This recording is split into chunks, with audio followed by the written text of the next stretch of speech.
E aí, quinta-feira, novamente, a gente aqui, né? Nossa live, nosso encontro semanal. E hoje eu vou fazer uma live diferente, né? Há umas 2 semanas eu fiz uma live que era respondendo perguntas, e aí apareceu algumas dúvidas de estudantes, de profissionais recém-formados, e aí a gente resolveu fazer essa live para tirar dúvida. As pessoas que eu chamei, já, na verdade, a gente perdeu a noção do tempo por conta da pandemia, né? Mas eu acho que há um ano e meio atrás, vieram aqui para fazer uma entrevista comigo, né? A respeito do BIM, são alunos, e aí agora eu fiz o convite contrário. Eu convidei eles para eles aqui ao vivo me fazer uma pergunta, tirar uma dúvida, né? Do que eles estão, do que eles precisam aí.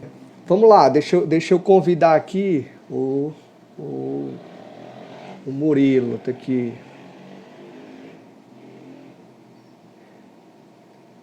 Eu vou começar pelo Murilo, né? Na verdade, a minha ideia é bater o papo aqui. E aí, vou tirar as dúvidas. Se você tiver sua dúvida, já me manda. Murilo, primeiro eu queria que você se apresentasse, tá? Teu nome, né? Sua faculdade, qual semestre tu está fazendo, né? E aí também eu queria que tu me dissesse assim. Hoje eu vou começar com a pergunta, depois tu faz as tuas, tá? Tá? É, qual é a tua dificuldade principal hoje? Tu já está formado? É assim, como o meu nome é Murilo, né? Certo, Tô no nono semestre de arquitetura, eu faço o curso na Unifor e comecei em 2017, realmente vou terminar esse ano já estou escrevendo meu TCC certo. e estou estagiando também há quase 2 anos. Eu estagio na Coleta em Arquitetos com interiores. E a maior dificuldade, eu até escrevi alguns tópicozinhos aqui para a gente discutindo, debatendo, mas após a pandemia, eu acho que uma das dificuldades em relação à faculdade, às disciplinas, aos trabalhos, foi, foi a questão da comunicação, porque ninguém estava esperando nada, o que ia acontecer, né? Sim. Daí, algumas pessoas também não estavam com a assiduidade tão alta em alguns trabalhos. Isso é totalmente compreensível. Só que já no segundo semestre do ano passado, todo mundo já sabia, já se matriculou em um novo semestre, sabendo que seria à distância. E mesmo assim, a gente às vezes sentia a falta de algum integrante, fazer isso, fazer aquilo.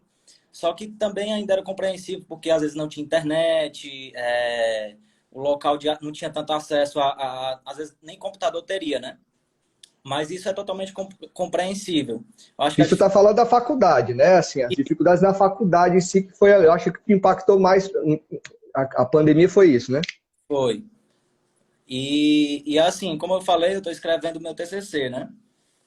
Estou no primeiro, no TCC 1, que seria a parte de conceitos, objetivos, metodologia e fazer uma pesquisa. Estou sentindo dificuldades também em relação a escrever, não sou tão apto a escrever tanto e já gosto demais de projetar. Só que eu acho totalmente válido você conhecer outros autores, outros assuntos, entender o que é que esses autores renomados estão pensando, o que é que eles falam sobre sustentabilidade, por exemplo. Eu estou fazendo um projeto de um hotel destinado ao ecoturismo aqui em Viçosa do Ceará. Eu estou até na minha cidade nessa pandemia e eu acho, eu acho que é totalmente importante essa parte da escrita também. Então, estou sentindo essa dificuldade, mas também acho relevante. Entendi, entendi. E aí, dúvidas? Quais são as tuas dúvidas agora? Tu tá dizendo que está no semestre, daqui a pouco você é profissional, né? Vai estar com o canudo na mão e aí, cara, qual é a dúvida? O que é que eu podia te ajudar aí? O que é que a gente podia conversar para esclarecer para quem estiver ouvindo também?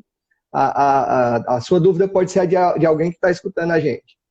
Eu estou com as perguntas aqui do lado que eu separei.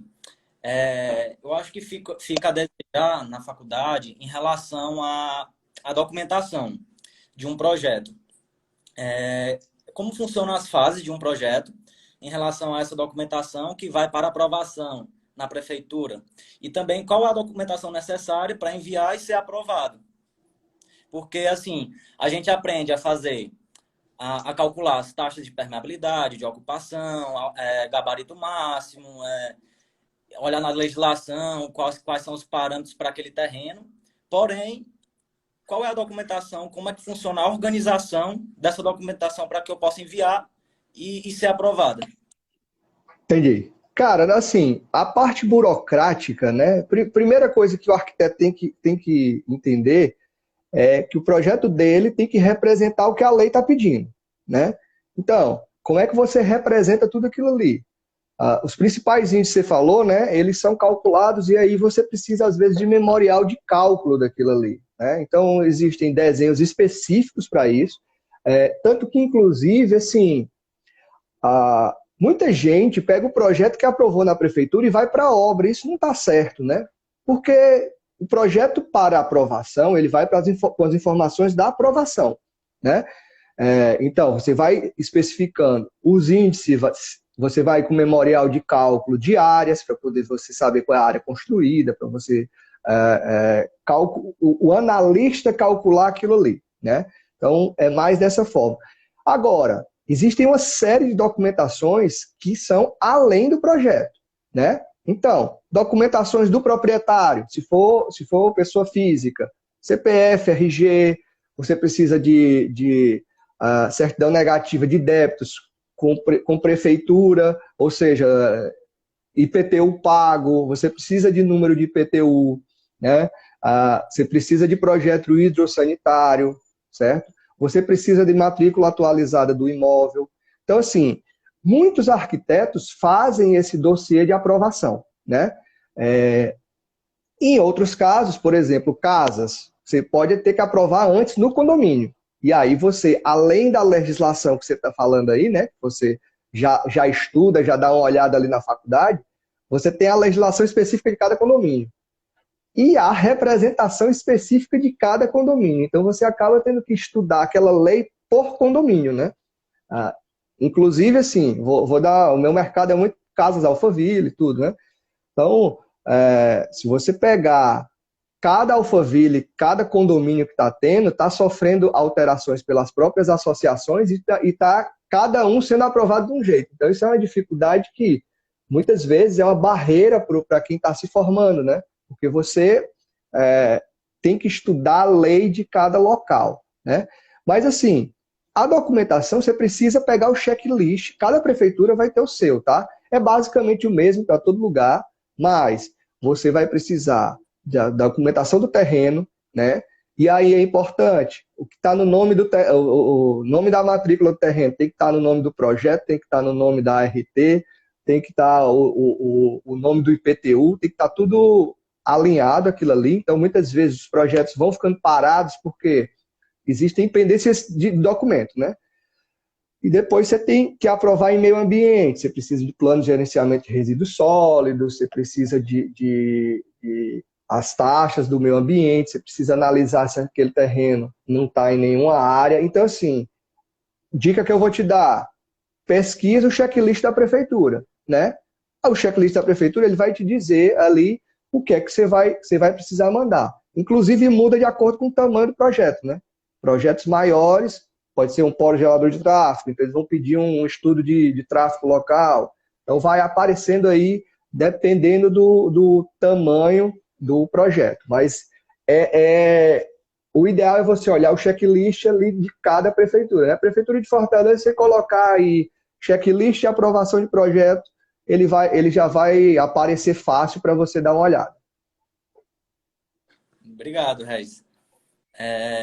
Outra pergunta que eu pensei aqui, quanto tempo hoje em Fortaleza, após a entrega dessa documentação, eu consigo ter a aprovação para conseguir o alvará de obra, iniciar aquela obra?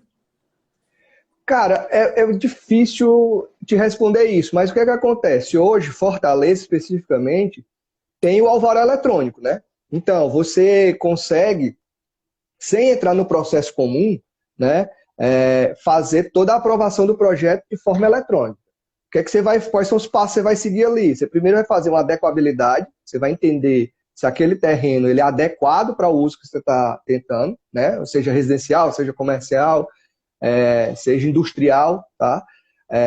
Com a adequabilidade em mãos, você vai pegar o teu projeto com todos aqueles índices que você acabou de falar, índice de taxa de absorção, taxa de permeabilidade, taxa de ocupação, índice de aproveitamento, tudo calculado, e você vai preencher um formulário online lá da prefeitura, e ali o formulário ele já vai te barrando. Se você escreveu e ele não passou, ele já vai te barrando, tá?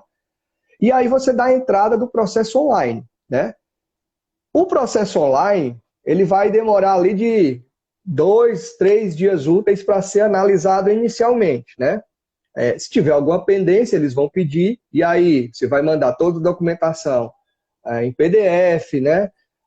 Mas tá rápido, assim, se for uma obra pequena, que é até 750 metros, né? Que é o que a prefeitura põe no online ali, eu acho que em um mês você tá com o alvará em mãos, né? Agora, se tiver alguma coisa específica, aí vai depender, porque aí você entra no processo comum, né? E aí pode ter alguma pendência de meio ambiente, alguma exigência extra que o projeto específico vai ter. Então, mas antes, levava-se até 2 anos para se aprovar um empreendimento aqui em Fortaleza. Hoje, o que a gente escuta é 9 meses, 1 ano, né? Uma torre residencial, um projeto maior.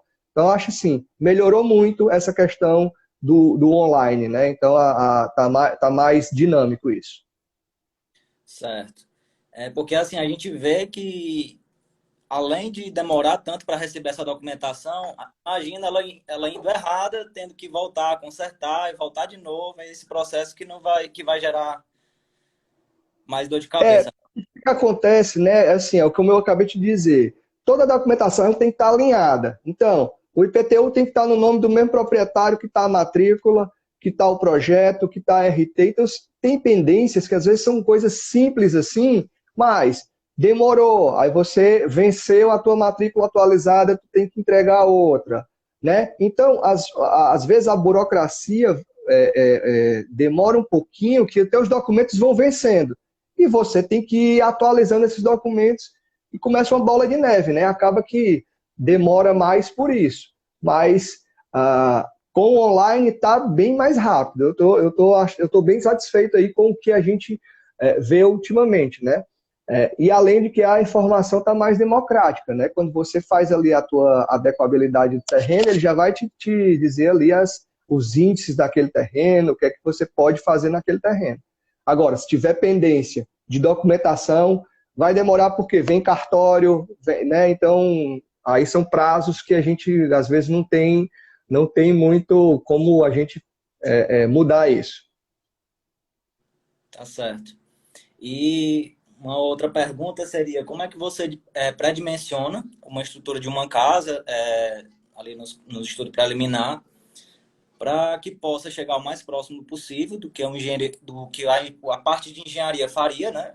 Que é os cálculos do engenheiro, sem ter tanta alteração, porque às vezes você tem uma decisão de projeto ali e na hora que vai sentar com o engenheiro para discutir estrutura, afastamento de pilares, aí acaba tirando o que você decidiu. Aí tem um retrabalho de refazer muitas coisas. Então, como é aquele processo, o primeiro pré-dimensionamento para chegar nesse final e não ter tanta mudança quando voltar engenheiro? Assim, a experiência vai trazendo para a gente essa vivência, né? Então, como eu já projeto muitas casas, eu já vou entendendo como é que eu vou alinhar aquela estrutura, né? E é importante isso porque não só na questão de design, né? Então, é importante você pensar um pré-lançamento estrutural, não é nem um pré-dimensionamento, né? Pensando na economia daquele cliente, né? Então, quando você tem soluções de contraventamento, né, de alinhamento de pilares, de um dimensionamento, mesmo que você trabalhe, certo, Murilo, com o mínimo que a norma exige hoje, que é 14 por 26, um pilar, certo? Mesmo que você trabalhe com isso, você já alocou eles ali, o máximo que vai acontecer, numa casa especificamente, É o pilar passar de 14 para 20 de largura, de 26 para 30, 35, um pilar grande, 40 centímetros, tá entendendo? Então, assim, você lançou bem posicionado, bem alinhado, pensando nos alinhamentos estruturais, né? Você já facilitou. E é claro, a gente tem que pensar o pilar subindo do térreo para o primeiro pavimento até em cima, né? Então, muitas vezes as interferências vêm porque as plantas estão desalinhadas, as casas estão com a arquitetura muito dinâmica, né? Então, você quando fizer o lançamento, você tem que imaginar que aquele pilar que está saindo ali de baixo, ele às vezes vai passar no meio de um vão da parte de cima. Então, tem que pensar isso antes para não refletir demais em mudanças ali na tua arquitetura. Então, a dica que eu vou te dar, pensa no tamanho mínimo de 26 por 14, que você já está, pelo menos, posicionando bem os teus pilares, né? E aí, depois você vai ajustar, de acordo com o projeto estrutural, alguma coisa do cálculo, né? Do pilar ficou maior. O que eu acho que vejo que mais interfere não é nem o pilar, é viga, né? Então, as vigas, sim. Aí as vigas você tem que imaginar já quando você estiver projetando, onde é que eu vou posicionar a viga, onde é que eu vou orientar o calculista cara, que eu vou ter um forro, que eu vou ter iluminação, põe essa viga mais alta, tá entendendo? Então, isso são coisas que o ideal é já partir do arquiteto para o calculista entender aquela arquitetura. Muitas vezes você manda o projeto e, assim, são projetos complexos, né? O calculista tem que parar um pouquinho ali e entender aquela arquitetura e, sei lá, um volume que você está fazendo diferente, uma estrutura que você está pensando diferente, você tem que orientar ele, porque ele não vai entender aquilo ali de cara, tá entendendo? Então, facilita o trabalho dele, facilita a tua compatibilização depois, né? E também, pegou o projeto estrutural, compatibiliza, né? Porque todo projeto, ele precisa desse ajuste, né? Então, é muito importante você dimensione pensando nisso e oriente, né? Claro que aí se vier uma solução que você está com um vão muito largo e precisa, né, de uma estrutura mais robusta para segurar aquilo ali, aí você começa a tentar ajustar e compatibilizar com o teu projeto sem interferir muito na arquitetura. Mas pilar, eu acho menos. O que eu acho mais, que dá mais interferência é viga. E assim, como eu trabalho com interiores, então lá no estágio a gente vê muito nos prédios hoje em dia as vigas sacando. A gente acaba também tendo que tomar partido delas para criar alguma coisa naquele ambiente.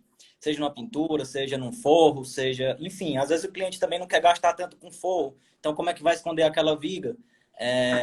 Acho que a gente tem que pensar muito na hora de posicionar uma viga. Talvez o mercado que você trabalha é muito apartamento, né? E apartamento tem um fator que, assim, eu já fiz algumas viabilidades, projetos de torres, né? Que é a altura de pé direito. Então, é basicamente normatizado lá, dá 2,88, né? Piso a piso. Então, você não tem muita altura de forro. Por quê? Porque além daquilo ali eu venho piso acabado, laje, né? No final, eu vou ter uma altura de forro limitada, certo? Como eu trabalho com casas, o que é que eu já faço a minha solução? Eu jogo o pé direito mais alto. Aumenta custo de obra, sem dúvida, mas o meu mercado ele absorve isso, né? Para eu conseguir jogar essa viga mais para cima, né? Mas assim, quando você está com apartamento, tem que se adequar, até porque a estrutura às vezes é muito robusta, principalmente nos andares de baixo, né? Quanto mais embaixo, mais peso você está suportando, os pilares e vigas normalmente são um pouquinho maiores, então a tendência é eles irem diminuindo um pouquinho quando vai subindo o prédio, né? Mas tem prédios aí que tem viga de 2,20 passando no meio da sala, né? 2,25. Então não tem muito o que fugir disso, não. É realmente ter que lançar a mão da arquitetura, do interior, né? Do destacar o que você não queria, né? Ou tentar esconder. É muito para ir por essa linha mesmo. E, por fim, queria te perguntar, assim, num ranking de 4 lugares, qual tu selecionaria em primeiro, segundo e etc., como os objetos mais caros de uma construção, em relação a materiais, mão de obra, enfim. Certo, manda aí. Eu te dizer os quatro E, maiores, né? Tá. Primeira coisa, cara, maior de todos é revestimentos, tá? É, revestimentos aí eu vou ser mais amplo, tá? Acabamentos. Por quê? Ah, isso aí eu tô falando construção civil, tá? Interiores é assim, eu acho que o item mais caro pode ser desde um móvel assinado, né, uma estante planejada, um armário planejado. Então, vai muito de acabamento. A gente sabe que em móveis planejados, as próprias pinturas, os próprios acabamentos duplicam o preço de algum móvel, tá? Então, as decisões de acabamentos, de revestimentos, podem fazer o preço explodir, tá? Isso interiores. Construção. Acho que os itens mais fortes ali é granitos, tá? Pedras e granitos, que você tem a flutuação de preço de R$ 1.000 o metro quadrado, os mais simples, né? Até R$ 5.000. Então você está falando de 400% a mais, né? Então é muito alto a variação, né? E aí, se você pensar que a pessoa pode revestir um piso, em vez de um porcelanato de R$ 100, um granito de 3.000, você está falando de 3.000%. Então, as decisões de acabamentos, elas vão refletir demais, tá? No custo de uma obra. A segunda coisa é esquadrias, né? Então, janelas, alumínio, vidro ou PVC, também é um item que é muito forte na construção civil, tá? Então, chega ali a ficar três itens se batendo muito forte, tá? Que é pedras naturais, esquadrias e pisos e revestimentos, né? Se você pegar os três ali, eles têm impactos muito, muito parecidos. A questão é, se você quiser extrapolar num deles, você vai conseguir, porque tem soluções maravilhosas no mercado, mas custa muito alto, né? O investimento é muito alto. E, por fim, a arquitetura em si, porque ela vai refletir direto na estrutura da casa, né, da construção. Então, uma arquitetura muito arrojada acaba refletindo muito, pesando muito num projeto estrutural, né, no nível de acabamento de fachada. Então, é um equilíbrio que você tem que entender ali, né? Dos revestimentos, desses três itens ali de revestimentos, né? De pedras naturais, de porcelanatos e esquadrias. E, por fim, a arquitetura. A arquitetura tem um peso muito grande e aí é importante o arquiteto fazer o quê? Mapear ali quais são as decisões mais impactantes dele no custo. Porque se o cliente quiser uma arquitetura espetacular, você sabe o que fazer. Mas se ele quiser uma arquitetura pé no chão, você tem que saber o que fazer também, né? Então, é muito disso. e é difícil chegar ao cliente que pode deixar livre, né? Geralmente são projetos que a gente tem que se adequar às necessidades dele, aquele orçamento mais acostado e buscar ideias de conseguir resolver o problema do orçamento. Cara, eu acho que assim, não existe o cliente que deixa livre. Eu acho que assim, é muito, talvez seja muito específico isso, porque todo mundo tem uma meta de investimento, né? Tem uma meta de custo ali. Então, é difícil deixar livre. Normalmente, o mais difícil é equilibrar sonho com realidade, porque o sonho vem muito grande, e aí eu digo, olha, quando você pesar o sonho, a realidade, o preço vai subindo. Quanto mais você quiser ali investir numa arquitetura mais diferenciada, você vai investir mais dinheiro, né? Então, é muito de você entender isso, começar a mapear as suas soluções, e aí você ia dosando, né, na sua arquitetura, e entendendo o teu cliente, né? Entender o cliente é fundamental nisso. Bom, então, obrigado aí pelo espaço, né? Pelo tira dúvidas. Prazer E novamente. se, beleza, Murilo, se tiver alguma dúvida, manda aí. Eu vou encerrar aqui contigo, mas vou chamar outra pessoa aqui para a gente conversar. Beleza, prazer, até mais. Valeu, Murilo, abraço. Pessoal, é o seguinte, vocês viram aí, eu falei com o Murilo, tá? Tirei algumas dúvidas dele. Se você tiver sua dúvida também, já manda, já escreve aqui para mim. É, A minha ideia é muito dessa mesmo, tá? É trocar uma ideia de forma mais leve com vocês, né? Vou chamar outra pessoa aqui, né? A Bruna, vou ver se eu encontro ela aqui. Pronto, achei. Vou convidá-la para a gente conversar. É, Bruna, tá te dizendo que precisa de uma versão mais recente do Instagram para participar. Tenta atualizar o teu Instagram aí, para a gente poder conversar. Enquanto isso, pessoal, me mandaram, certo, algumas dúvidas aqui, e aí eu vou tentar responder, certo? Ah, vou no aleatório aqui, tá? Ó, a pergunta é o seguinte: estágio ou estágio na faculdade ou em escritório, tá? Pessoal, eu acho que a vivência de escritório ela é muito mais dinâmica, tá? Não sei como é que os escritórios modelos ou a faculdade está trabalhando hoje, né? A gente está vendo, inclusive, essa dificuldade da questão de lockdown, de fechamento, certo? Então, eu acho que é importante você ponderar o que é que vai te preparar mais para o mercado, certo? Então, eu acho que o escritório é mais dinâmico, né? E aí você consegue uma vivência melhor de mercado. Vou ler a pergunta de novo aqui, tá? Estou me formando e vejo que o mercado está super concorrido. Até para quem tem grande portfólio reclama, certo? Isso aqui me mandaram essa pergunta, tá? E aí o que é que acontece? Eu acho que você tem que se posicionar, você tem que entender, certo? Qual é o mercado que você vai trabalhar, né? E aí você vai se especializar, você vai criar valor na sua proposta ali, certo? Então, você vai entender o que o cliente está precisando, né? Se você ainda não tem portfólio, precisa desenvolver o teu portfólio, procura para trabalhar em algum lugar que tenha aquele mesmo atuação que você está pretendendo trabalhar, certo? Então, é muito de você criar esse portfólio. E assim, eu vejo vários cursos, várias dicas de outros profissionais que dizem, olha, começa atuando ali na família, né? Começa desenvolvendo um trabalho autoral seu, mesmo que por enquanto você não esteja desenvolvendo para, certo, a execução imediata, mas você está desenvolvendo o seu trabalho e você pode divulgar, certo? Então, assim, eu acho que você tem que criar o teu portfólio. Não espera chegar ao projeto específico para você criar aquele portfólio, não, tá?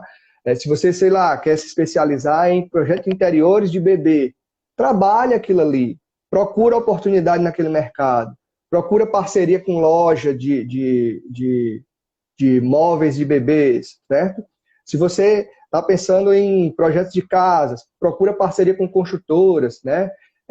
De início, as portas você vai ter que abrir a porta com um pouquinho mais de força. Depois o mercado começa, certo? A entender que você tem um portfólio, que você já tem um trabalho consolidado e vai te chamar mais facilmente, tá? Mas de início é realmente entrar, né? Você vai ter que forçar a porta de entrada para poder ganhar o seu espaço, ok? Né? Tudo bom, Bruna? Tudo, e contigo, Regis? Tudo ótimo, né? Eu disse aqui no início da live que a gente se conheceu acho que foi 1 ano e meio atrás, Não, né? Que você... algo assim, acho que foi no segundo semestre, né, de 2020. Então assim, vocês fizeram entrevista tal, a respeito mais de BIM, né? Comigo. E aí agora foi o convite contrário. Eu queria saber assim, Bruna, me diz o teu nome, qual a faculdade que tu faz, qual semestre, e assim, aí depois já entra com qual é a tua dificuldade maior hoje. Então, né, como você disse, meu nome é Bruna, eu estou no 9º semestre de arquitetura e eu estudo na Unifor, assim como o Murilo, né? Inclusive, ele era um dos meus colegas que a gente fez a entrevista junto. Sim. Em relação às dificuldades, quando tu me perguntou e perguntou para o Murilo, eu fiquei pensando, né? Além do que ele já mencionou, eu acho que uma dificuldade que eu tive muito até o meio do curso e agora está voltando um pouco mais é em questão de me encontrar na arquitetura, sabe? Depois de me formar, depois de formada, o que eu vou querer para mim com essa profissão, né? Se eu vou querer ir para interiores, se eu vou querer explorar uma parte mais de urbanismo ou paisagismo, ou se eu vou querer ir para uma cenografia, que é algo que não é tão conhecido, mas que eu tenho interesse. Então, agora que eu estou no final do curso, essa dificuldade está voltando de saber... A incerteza, né? A incerteza de onde é que é o que eu estava falando agora há pouco, de você definir o nicho, né? Que você quer atuar.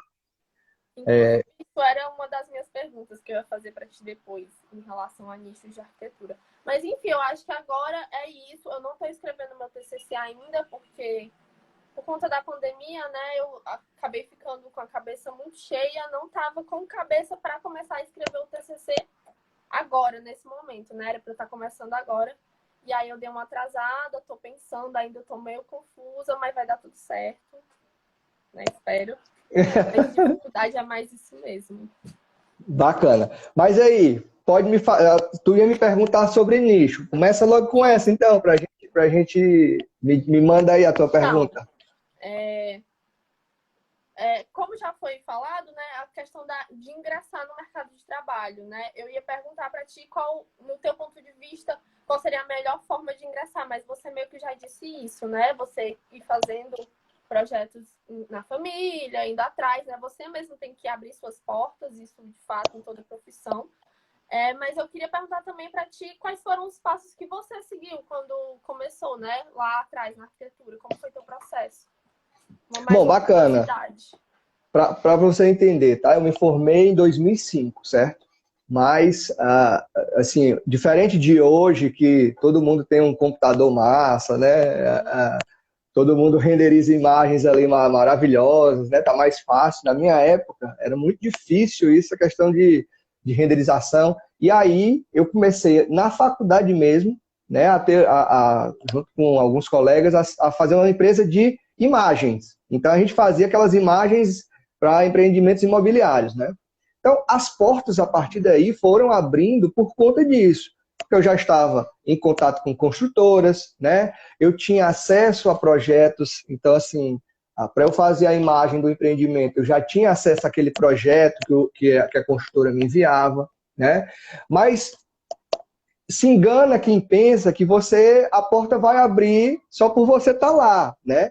Então, assim, a gente teve muita dificuldade nos primeiros anos em transformar um escritório de maquete, de imagem, em um escritório de projetos, né? Porque era sempre...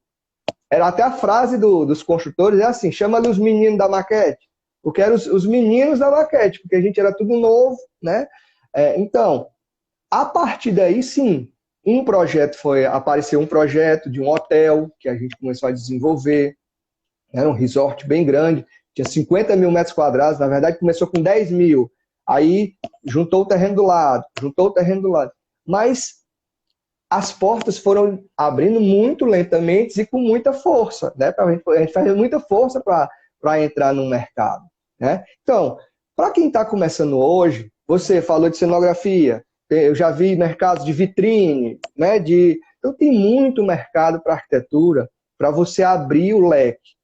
A questão é que o leque é grande demais para você pegar todo. Então, você tem que especificar, né? Então, você está trabalhando hoje, Bruna?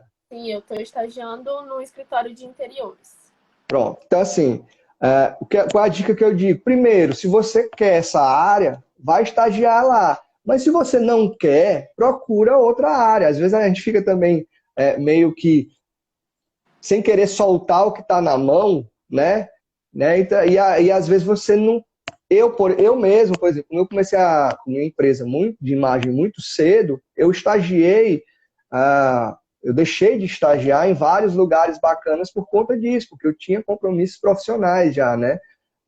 Então, o que é que eu imagino que seja interessante? Primeiro, define o teu mercado, depois procura alguém que trabalha nesse mercado, porque as portas não vão abrir facilmente, então, normalmente você vai ter que pegar um know-how daquele mercado.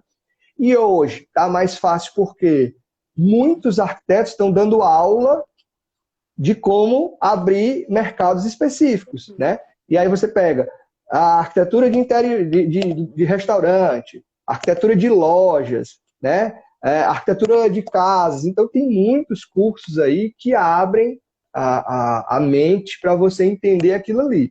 Então, a dica que eu vou te dar, pensa no mercado que você quer. Eu sei que é um exercício muito difícil de futurologia, né? Porque você tem que entender o que você gosta de fazer, né? E aí você tenta focar nesse mercado. Não quer dizer que vai ser fácil e rápido, mas pelo menos vai ser mais prazeroso. Você vai aguentar aquela dificuldade com mais leveza. Tu falou, outra pergunta que eu ia te fazer, que tu acabou mencionando, né, era em relação ao mercado. Se tu acha que hoje em dia tá mais fácil ou mais difícil, né, de ingressar. Um pouco também do ponto de vista que com a pandemia, né, muita gente começou a passar mais tempo dentro de casa. Então, eu vi que muitas pessoas sentiram a necessidade de investir em um arquiteto, né, para fazer alguma mudança, fazer uma consultoria, fazer alguma coisa. E aí eu queria saber se tu acha que, sei lá, comparado antigamente, se o mercado ele tá mais fácil. Óbvio que existe muita concorrência, né, muitos arquitetos todo dia se formando. E também com as redes sociais, às vezes acaba dando uma ajuda, né? Queria saber o que tu acha em relação a isso. Assim, o que acontece hoje, né? Que eu vejo, as redes sociais têm uma força de divulgação que é impressionante, né? Então, muita gente já saindo de faculdade já deslancha por conta de rede social, né?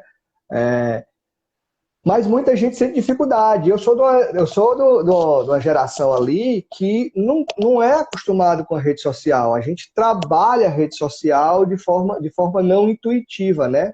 Quem está saindo hoje da faculdade tem essa vantagem de ser mais intuitivo ali na rede social, né? Então, talvez as oportunidades se abram mais rápido.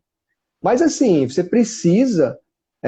quando você tem uma oportunidade, você precisa estar à altura daquela oportunidade, né? Então, você precisa estar preparado para poder aproveitar as oportunidades, né? Então, eu acho que hoje a possibilidade do mercado é um mercado mais amplo, mas você tem muita gente no mercado. Então, da mesma forma que você está se expondo mais, todos os seus concorrentes estão se expondo mais, né? Então, você precisa entender e se posicionar nesse mercado. E aí é o que eu digo, o nicho é importante. Não quer dizer que você não vai fazer outras coisas, mas você tendo um nicho, você vai criar autoridade naquilo ali. Autoridade, você não vai conseguir da noite para o dia, você vai ter que construir, você vai ter que fazer... E assim, isso nada mais do que eu estou fazendo com você aqui é isso, a gente está conversando e as pessoas estão ouvindo, né? Antigamente, como é que as pessoas iam ver isso? Talvez numa revista, talvez num jornal, né? E a pessoa lia, talvez esquecesse ali, né? Aqui a gente agora faz e deixa gravado e as pessoas têm acesso. Então, é você entender as novas ferramentas de marketing, de divulgação, né? E aí você começa a se posicionar, você começa a abrir o seu mercado. Eu acho que hoje está muito mais fácil, tá? Muitos softwares que a gente estudava uma apostila em inglês que conseguia na internet, sabe-se lá como. Hoje tem curso de tudo na internet, né? Então eu acho que está mais fácil, mas está mais concorrido, né? Que é uma dificuldade. Tu falou, a gente mencionou, né, sobre o marketing e como tu mesmo disse, né? Muita gente já sai do curso com um Instagram criado, com seguidores, já fazendo projeto de renderização, já com nome. E como você falou, você vem de um tempo que não tinha isso, mas hoje em dia eu vejo que a lealtade, ela tá bem presente, né, no Instagram, no marketing. Eu queria saber como foi esse processo para você se adequar a isso, né, às novas mídias, se tem alguma dica de algum curso que seria interessante fazer, porque o arquiteto, além de ser arquiteto, ele tem que saber de marketing, né, ele tem que dar a cara a tapa hoje em dia. Eu comecei a parte de marketing, eu acho que há uns 2 anos, tá? Eu não tinha nem Instagram, certo? Nem pessoal. Então, você imagina a mudança que eu tive. 2 anos e meio, tá? Mais ou menos, certo? Então, assim, tudo muito novo para mim, tá? Eu não gostava de me expor, certo? De colocar uma foto, tanto que ainda é uma dificuldade. E, assim, a gente tem que aprender isso aí. Então, as ferramentas novas de marketing, que para a maioria dos universitários, tá, é uma ferramenta muito fácil de você usar, né? Você tem que ser estratégico, tá? Então, a dica que eu vou dar primeiro, certo? Se você está pensando no Instagram profissional, pensa mais ele de linguagem mais profissional, né? O cliente não vai querer chegar no teu Instagram e ver uma festa, né? Você pode até brindar uma conquista, né? Mas tem coisas que não combinam, tá? Segundo, que aí é interessante que não é porque às vezes as pessoas têm um Instagram muitos seguidores que aquilo ali reflete em profissionalismo, né? O que eu digo muito, abre a porta, divulga, mas precisa que o teu projeto seja bom, certo? Então, assim, a dica que eu acho que é interessante é posiciona o teu Instagram, entende como é que você vai se comunicar com o teu público, né? Se você está falando de interiores, coloca a cara no sol, né? Que é a brincadeira. Muita gente fala disso na parte de marketing. Você tem que colocar a cara no sol, de fazer live. Por exemplo, a primeira live que eu fiz foi no início da pandemia. O escritório fechou, meio que não tinha muita saída, e aí eu decidi tirar do papel. Claro que eu já vinha estudando para fazer isso, né?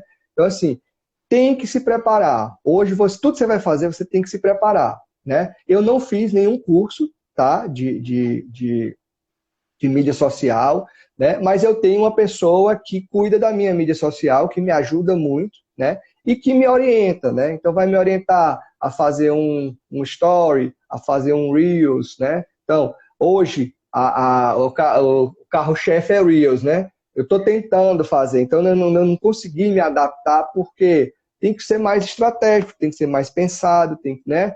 Você não vai fazer o que a onda está fazendo, né? Mas você precisa. E assim, estudar. Primeira dica que eu vou dar, vai para o YouTube e pega qualquer curso de graça que tem lá. Você começa a aprender as ferramentas. Depois você vai entendendo o que é que eu vou passar de relevante ali para o meu cliente, tá? Mas assim, confesso para você, para mim não é uma coisa tão fácil fazer marketing. É uma coisa que eu preciso me esforçar. Não faz tanta parte da minha rotina assim. Por isso que tem o ajudante, né? No meu É, escritório que eu estou trabalhando é da mesma forma, né? A arquiteta que, né, a minha chefe, ela tem muita dificuldade de conseguir interagir com os seguidores, de conseguir fazer posts. Então ela precisa de alguém para estar lá ajudando ela, para estar aconselhando, guiando, falando, você faz isso, faz aquilo, mas eu acho que a gente, né, que já está mais inserido nesse mundo da internet, acaba sendo mais fácil mesmo. e assim, né? Assim, você tem que equilibrar também a agenda, né? Muitas vezes a agenda de quem já é arquiteto, assim, dono do escritório, você não é só marketing. Você é marketing, você é financeiro, você é arquiteto, você é gestor, você é contador, você é advogado, né? Você é vendedor. Então você está juntando todas essas habilidades para alavancar o seu negócio. Porque na hora que você deixa de ser vendedor, você não está fechando o contrato do futuro. Na hora que você deixou de fazer marketing, você não está conectando ao cliente do futuro. Se você não está fazendo o teu projeto, você não está atendendo o teu cliente atual. Então, assim, é um conjunto de coisas que realmente você precisa de ajuda. Você precisa de ajuda. O arquiteto, ele é malabarista, né? Muitas É, coisas. e assim, não é só o arquiteto, né? Se você pensar o profissional liberal, é o dentista, é o advogado, né? É o arquiteto, é o engenheiro, né? Então, se você é um profissional liberal ou você é um empresário de uma pequena empresa, você tem que fazer tudo, né? Mas você tem que aprender a usar as ferramentas. E infelizmente, tem que deixar de ter vergonha, né? Porque o problema é que a gente tem muita vergonha de fazer as coisas. Aí você fica travado por conta disso. Verdade. Eu tinha mais algumas perguntas, mas eu acho que meio que já foram respondidas ao longo da live, então talvez nem seja preciso. Mas só para finalizar, uma pergunta mais em relação ao momento, né, que a gente está vivendo de pandemia, agora a gente no lockdown novamente. Tu acha que a partir disso, né, a forma de produzir a arquitetura, ela vai ser alterada ou já está sendo alterada? A forma que a gente vai ver a arquitetura no futuro vai mudar por conta da pandemia, do fato das pessoas estarem mais em casa? Eu acho que já está mudando, sabe? Eu já fiz 2 lives, né? Eu fiz no início da pandemia, a minha primeira live foi justamente falando disso. E aí me comprometi a 6 meses depois fazer outra. Fiz com 8, né? Eu fiz até com 8 meses depois, porque eu achava que com 6 meses a pandemia tinha acabado, né? E aí com 8 meses a gente voltou, né? A segunda série de lives que a gente começou foi justamente com esse tema de novo. Mas assim, eu acho que já mudou, tá? As pessoas estão mais atentas a isso. E arquitetura é saúde, né? Uma arquitetura bem feita, ela é propícia a você ter um ambiente mais arejado, que essa pandemia mostra que você precisa disso, né? Um ambiente com uma ventilação mais fluida, né? Não é todo mundo que tem acesso a isso, então a arquitetura deveria ser mais democrática para atender a mais gente, né, que precisa disso. Afinal, todo mundo precisa, né? A arquitetura também, ela é saúde mental. Você está num ambiente que te agrada, que te atende, ela facilita, né? Eu tenho até relatos aqui de clientes que diziam para mim, Rez, eu ando tão nervoso porque as coisas na minha casa não me ajudam. A pessoa está trabalhando em home office e não tem onde trabalhar direito, né? Está fazendo a tarefa, está trabalhando ao lado do filho que está escutando uma aula online. Então, a arquitetura facilita isso. Então, tira, às vezes, a sua saúde mental, o seu equilíbrio mental, se você não tiver um ambiente bem preparado. Então, acho que já mudou, né? A arquitetura já mudou. Claro que aí os reflexos, eles vão vir com o tempo.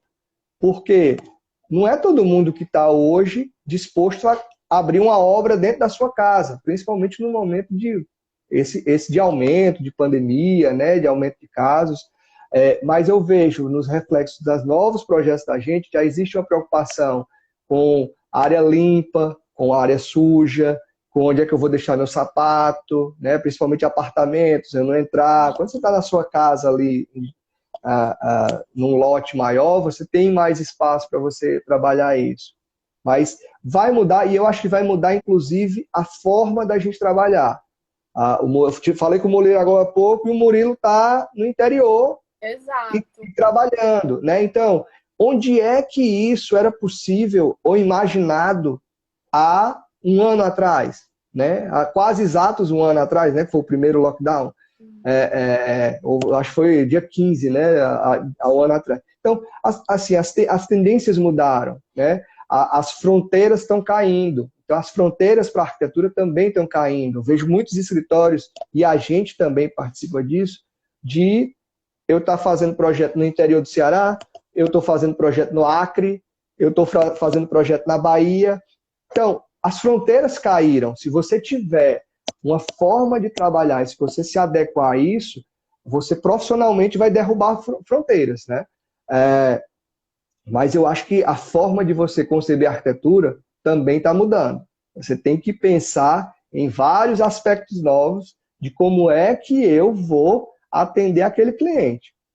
E quando você muda, você tira a fronteira, você vem cabeças novas. O teu cliente é uma pessoa que é totalmente diferente da vivência daqui. Você precisa se adaptar também àquelas novas tendências que são... Ou, por exemplo, o cliente meu que é do Acre, a ideia dele é muita madeira, porque lá a madeira é muito disponível. Aqui já não é. Então, assim, a gente tem que começar a adaptar a cabeça da gente à região e atender até por questão de sustentabilidade, né? Eu usar os materiais locais, eu evitar estar transportando material de construção. Então, isso é importante também, né? Mas eu acho que já mudou. A gente só precisa consolidar isso. Precisa que isso, vamos dizer assim, enraize mais para a gente ter a certeza que é uma mudança perene, né? Uma mudança que vai se prolongar. É isso então, Regis. Tá, obrigado por participar, Bruna. Eu vou ver se a Daniela está aqui. Tá ótimo. Tchau, tchau. Tchau. Bom, pessoal, Bruna, tirei algumas dúvidas dela. Eu não estou conseguindo achar Daniele aqui para a gente trocar uma ideia, né? Mas vou responder aqui, enquanto talvez ela apareça, as dúvidas que eu recebi aqui na caixinha de perguntas, tá? Vamos lá. Se estiver aparecendo aí para vocês, vocês me avisam, tá? A gente já está com quase 50 minutos aqui de live, tá? E aí eu vou responder aqui as perguntas no finalzinho, né?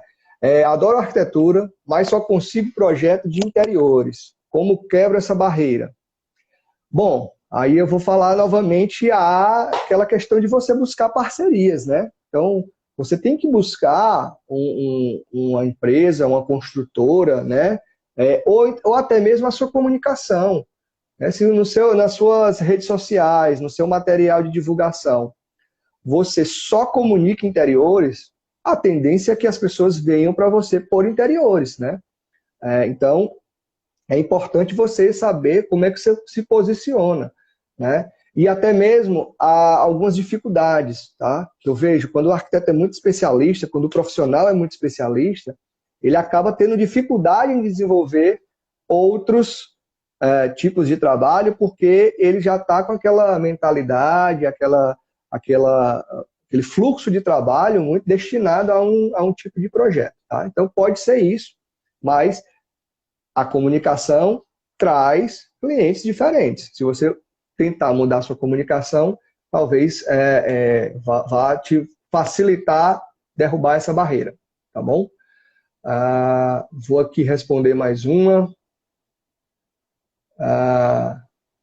Estou desestimulada com o mercado de arquitetura. Sou recém-formada e não consigo projetos. É uma barreira que todo mundo está sentindo, né? Está uma demanda muito grande por projetos, tá? Tem muita gente, tem muito escritório aí lotado, né, de trabalho, mas você precisa que o cliente te conheça, certo? Então, faz um Instagram, se posiciona melhor, né? Mostra o teu trabalho, busca oportunidades com construtoras, com corretores de imóveis, com outros escritórios, tá? Então, muitas vezes eu vejo profissionais que estão atuando muito bem, que eles têm parceria com outros escritórios, tá? O escritório que ele já estagiou, o escritório que ele já trabalhou, que aí ele vira um arquiteto associado ou um terceirizado, tá? Então, é uma oportunidade de você abrir o teu mercado, tá mais girando ali no mercado e esperar as oportunidades surgirem. Deixa eu ver aqui mais uma.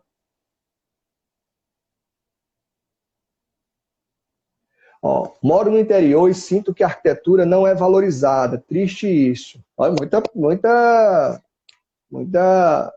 pergunta aqui meio para baixo, né? Mas o mercado tá aquecido para a arquitetura, tá? O que acontece, tá? Você tem que mostrar o valor para o teu cliente.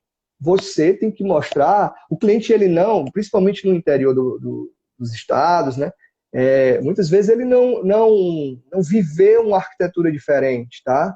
As casas eram sempre construídas da mesma forma, né? E aí você tem que ensinar o teu cliente a ver valor naquilo ali, né? Você tem que mostrar que a arquitetura vai trazer benefícios. E quais são os benefícios?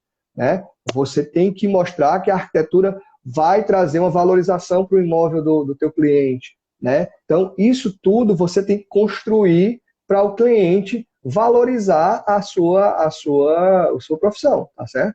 Então, é importante você ensinar o teu cliente a valorizar o teu projeto, tá?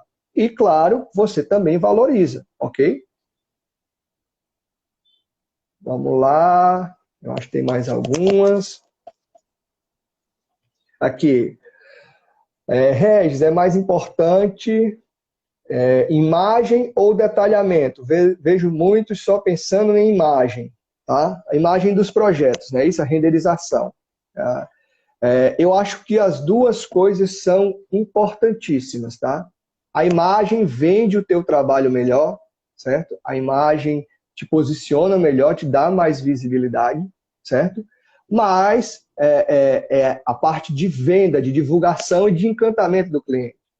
A parte de vida real, que eu digo, é projeto e obra, tá? Então, você precisa que o projeto esteja bem feito para que a obra seja bem feita e aí aquela imagem se concretize em uma obra pronta, bem feita, para você ter um portfólio mais robusto, ok? Deixa eu ver aqui mais uma. Estou até indo aqui mais rápido, porque tem várias perguntas aqui.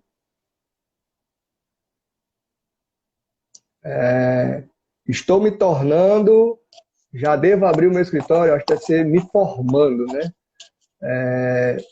Acho que não. Você tem cliente suficiente para sustentar uma estrutura física, tá? Então, não vai para um escritório. Vai para um cowork, certo? Se for possível, né? Aqui a gente está tudo fechado. Fica no home office, organiza teu home office, certo? Hoje é muito mais bem aceito o home office, né? Há 1 ano e meio atrás, há 1 ano atrás, era mais difícil, né? Talvez você precisasse de uma estrutura de atendimento do teu cliente. Hoje as reuniões online, os atendimentos online estão muito mais fluidos, mais fáceis, né? Se você se adaptar bem, você vai conseguir atender bem o teu cliente dessa forma, certo? Então, se você não tem volume de projeto suficiente para ter um escritório, fica no home office. Regis, o meu home office não é impossível eu trabalhar no lugar que eu estou. Não tem estrutura, ou não tem paz, ou não tem uma forma de trabalhar lá. Procura um cowork, certo? Você vai trabalhar, você vai ter uma estrutura que você pode atender o cliente da forma que você quiser, certo? Mas pensa no teu custo fixo, porque se aquele custo fixo for consumir o valor que você não está recebendo, não vale a pena, ok? Deixa eu ver aqui mais uma.